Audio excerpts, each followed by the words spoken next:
नमस्कार दोस्तों, आज हम पहुंच गए डे 26 में 30 days to a more powerful vocabulary से हम लोग पढ़ रहे हैं वोकैबुलरी। और वोकैबुलरी मैंने आपको बताया था कि आपकी रीढ़ की हड्डी, आपकी प्रिपरेशन की, आपकी तैयारी की रीढ़ की हड्डी है। अगर आपकी वोकैबुलरी अच्छी है तो आप कॉम्प्रीहेंशन, इंग्लिश ग्रामर का कोई भी पोर्शन होगा, कोई भी पोर्शन, तो उसमें आप अच्छा परफॉर्म कर पाएंगे अगर आपकी वोकैबुलरी अच्छी है तो। आज का हमारा लेक्चर है वर्ड्स अबाउट वर्ड्स। ये लेक्चर पढ़ने से पहले मैं आपको एक सलाह देना चाहूँगा कि आप अपना इवैल्यूएशन ज़रूर कीजिए। इवैल्यूएशन कैसे करेंगे? पिछले लेक्चर्स को जो आपने पढ़े हैं उनको आप एक बार देखिए और दोबारा से आप अपने आप को देखिए कि जब आपने शुरुआत की थी 0 से और आज आप जब 25 डेज आप पढ़ चुके हैं और आज का दिन भी अगर मिला ले तो 26 डेज होते हैं। तो जब आपने 0 से स्टार्ट की थी, डे 1 से जब आपने शुरुआत करी थी और आज जब आप 26 डेज़ में पहुंच चुके हैं पढ़ते पढ़ते, ठीक है, तो आपका जो लेवल है वो कहाँ पर है, आपका लेवल कहाँ पर है ये आपको पता होना चाहिए। इवैल्यूएशन बहुत ज़्यादा ज़रूरी है, किसी भी चीज़ को इम्प्रूव करने के लिए बहुत ज़्यादा ज़रूरी है। तो मुझे उम्मीद है कि आप अपने इवैल्यूएशन ज़रूर करते रहे होंगे और उसका आपको बेनिफिट मिलने वाला है। आज हम अपना लेक्चर स्टार्ट करते हैं। हमारा पहला वर्ड है एंटी क्लाइमैक्स। एंटी क्लाइमैक्स को आप दो भागों में डिवाइड कीजिए। एंटी मतलब होता है अपोजिट और क्लाइमैक्स मतलब होता है क्या? Highest point. ठीक है, हाई इन इम्पोर्टेंस या किसी और चीज़ के अंदर भी आप इसको यूज़ कर सकते हैं। ठीक है, क्लाइमैक्स जैसे आपने मूवी स्टार्ट करी यहाँ से 0 से और जब वो बढ़ते बढ़ते लास्ट में पहुँच जाती है ना, अपने हाई पॉइंट पर होती है। हाई पॉइंट मतलब उसके अंदर सारी स्टोरी आपने देख ली, कौन हीरो है, कौन विलन है, ठीक है, क्या स्टोरी है, और लास्ट में जाके जब वो पहुंचती है तो उस लास्ट पॉइंट को हम क्या कहते हैं? क्लाइमैक्स कहते हैं। ठीक है, हाई इन इम्पोर्टेंस भी कह सकते हो और एंटी इसके साथ लगा दिया ऑपोजिट, तो क्या हो गया? ऑपोजिट हो गया। क्लाइमैक्स का ऑपोजिट हो गया, यानी हाई पॉइंट का ऑपोजिट हो गया और उसका क्या हो गया? Less important. ठीक है, लेस इम्पोर्टेंट पॉइंट हो गया।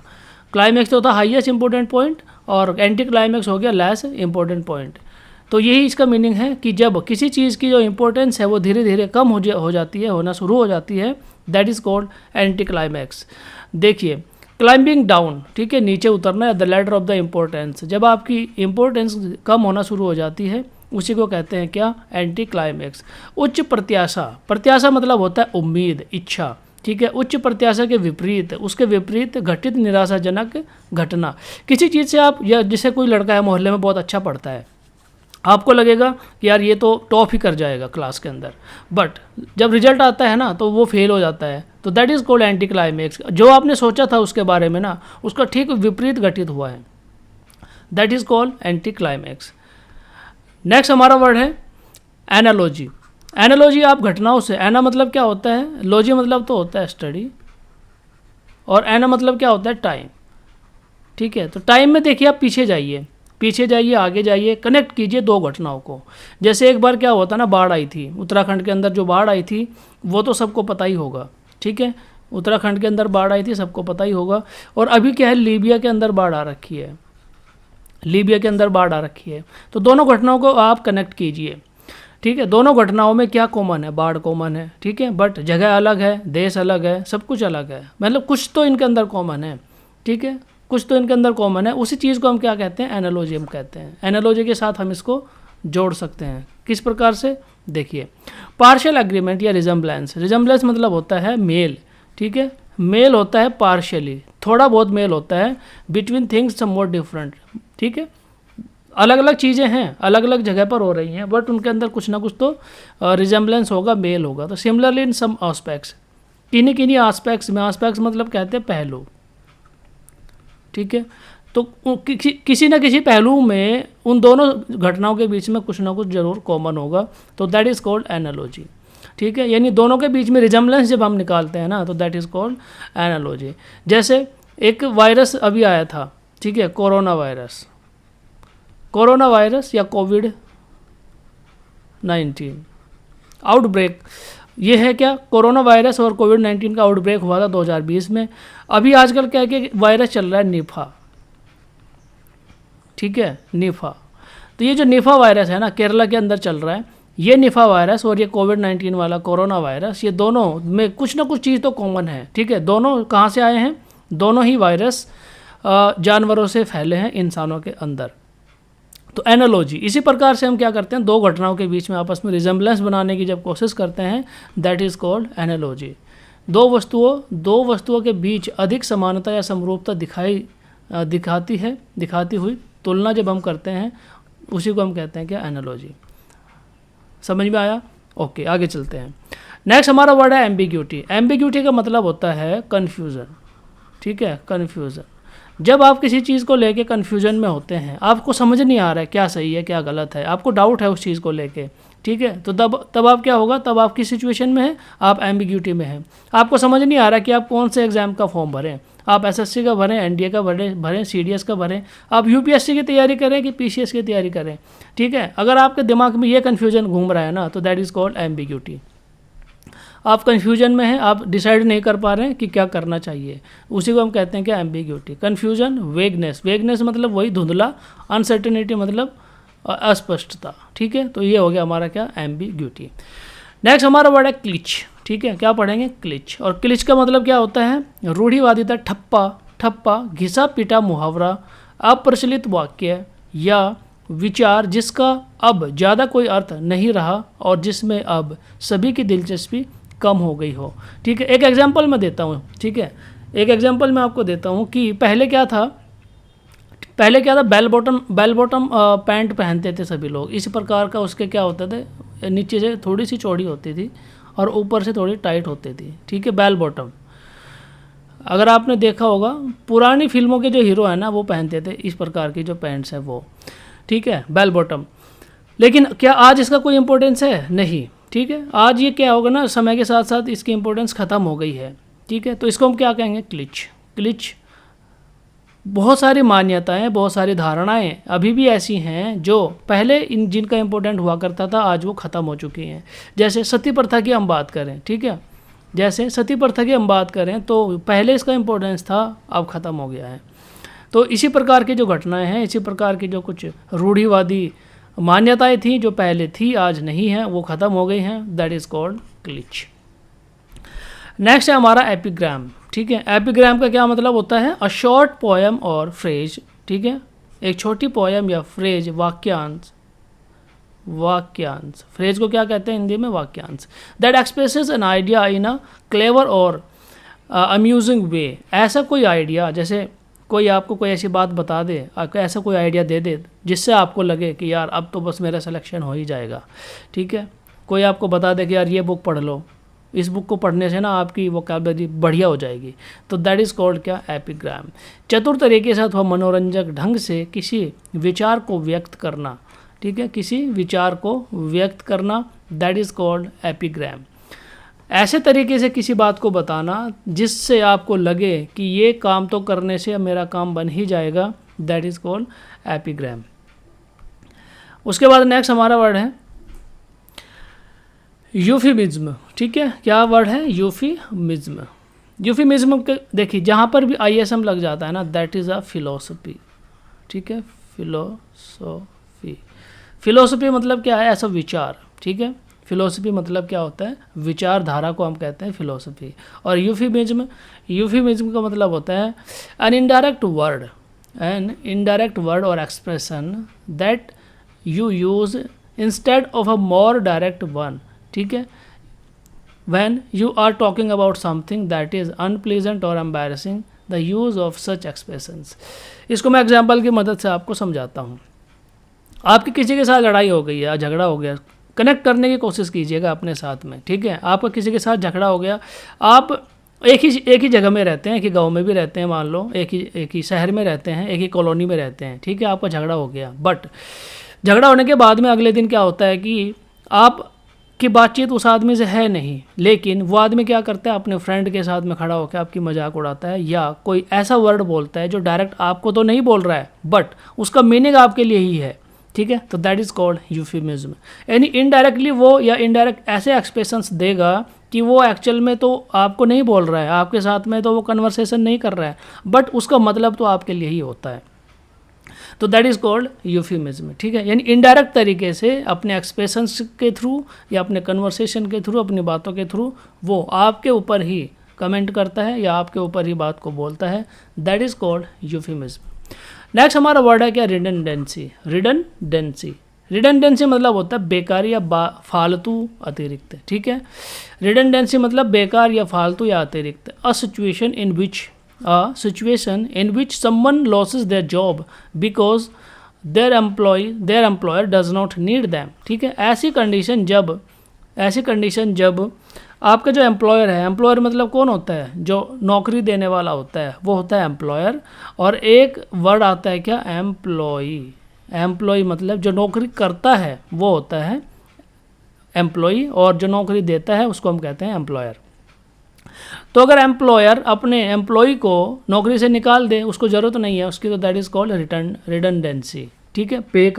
बेकारी, फालतू या अतिरिक्त, ठीक है। बहुत ज़्यादा स्टाफ है, स्टाफ को कम करने के लिए उसको नौकरी से निकाल दिया, दैट इज़ कॉल्ड रिडंडेंसी, ठीक है। प्राइवेट सेक्टर में ऐसा बहुत ज़्यादा होता है। जब प्रोजेक्ट चल रहे होते हैं, काम अच्छा चल रहा होता है, तो स्टाफ को बढ़िया से सैलरी देंगे, बढ़िया से आवभगत करेंगे, बढ़िया से तवज्जो देंगे, बट जैसे ही काम ख़त्म होगा या जो फर्म है या जो ऑर्गेनाइजेशन है वो थोड़ा सा घाटे में जाएगी, तो जितना भी ज़्यादा स्टाफ होता है, मैक्सिमम स्टाफ होता है, उसको क्या कर दिया जाता है, रिडंडेंट कर दिया जाता है, उसको निकाल दिया जाता है। ओके, नेक्स्ट हमारा वर्ड है क्या, नॉन सिक्विटर, ठीक है। सिक्विटर मतलब क्या होता है, इलॉजिकल आर्ग्यूमेंट। कभी कभी आपके साथ भी ऐसा हुआ होगा, जैसे आप चार दोस्तों के बीच में खड़े हैं, किसी टॉपिक पर कोई आर्गूमेंट हो रहा है, आपका जो आर्गूमेंट है ना वो बिल्कुल ही आउट ऑफ द कॉन्टेक्स्ट होता है, जिसका कोई लॉजिक ही नहीं है, ठीक है। टॉपिक कुछ और चल रहा है, आप एग्जांपल कुछ और दे रहे हैं, तो अगर ऐसा हुआ है तो that is called non sequitur. Illogical argument आप कर रहे हैं। A conclusion or statement that does not logically follow from the previous argument or statement, ठीक है। अगर ऐसा है कि कॉन्टेक्स्ट कुछ और है, आर्गूमेंट आप कुछ और दे रहे हैं, तो that is called non sequitur. Next हमारा वर्ड है क्या, पर्सिफ्लेज। पर्सिफ्लेज का मतलब होता है ton between a purpose and doubt, ठीक है। जब आपको यही ना मालूम पड़े कि आपको करना क्या है, आप करना क्या चाहते थे और आपको करना क्या है, ठीक है, तो दैट इज़ कॉल्ड पर्सिफ्लेज।